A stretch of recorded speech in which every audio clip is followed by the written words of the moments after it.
কথা লোমহর্ষক নির্যাতনের কথা আমরা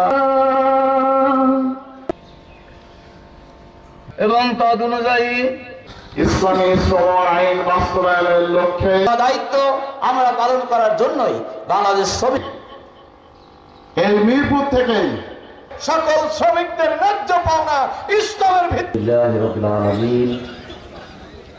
যে রব্বুল আলামিন আমাদেরকে আজকের এই সম্মেলনে বাংলাদেশ শ্রমিক কল্যাণ ফেডারেশন সম্ভব আমাদের চিন্তার ধন্যতা প্রকাশ পায় জীবন ব্যবস্থা হিসাবে আল কোরআন দান করেছেন। 17 বছর পরে আল্লাহর নামে ধ্বনি শাসন প্রতিষ্ঠিত করার লক্ষ্যে আমাদেরকে গাড়ি হয়ে যায়। আজকে তারা আবার সেই পূর্বের ন্যায় শাসক যেতে পারে। কোরআন সুন্নাহর আইন যদি প্রতিষ্ঠিত না আজকে এই জুলুমের শিকার হতে আমাদের কেন হচ্ছে? আমরা দেখি একের পর এক জুলুমবাজ যারা নিজেদের স্বার্থ চরিতার্থ করার জন্য ক্ষমতা এসে আমাদেরকে জনগণেরকে ধোঁকা দিয়ে ফাঁকি দিয়ে ক্ষমতার মসনদে বসে, আর তারা তাদের নিজস্ব স্লোগান দিয়ে কখনো পুঁজিবাদ, কখনো সমাজতন্ত্র, কখনো তাদের ব্যক্তিগত তন্ত্র আদর্শ প্রতিষ্ঠার জন্য তারা এই দেশের মানুষকে ব্যবহার করে, কিন্তু এই ব্যবহার করে তাদের নিজেদের স্বার্থ হাসিল করে তারা।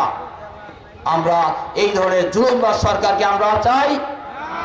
বাংলাদেশ শ্রমিক কল্যাণ ফেডারেশনও মালিক এবং শ্রমিকের মাঝে যে বিভাজন, মালিক এবং শ্রমিকের মাঝে যে বৈষম্য, শ্রমিক এবং শ্রমিকের মাঝে যে বৈষম্য, সকল বৈষম্য দূর করে সকল শ্রমিকদের ন্যায্য পাওনা ইসলামের ভিত্তিতে ফিরিয়ে দেওয়ার জন্য আন্দোলন করছে।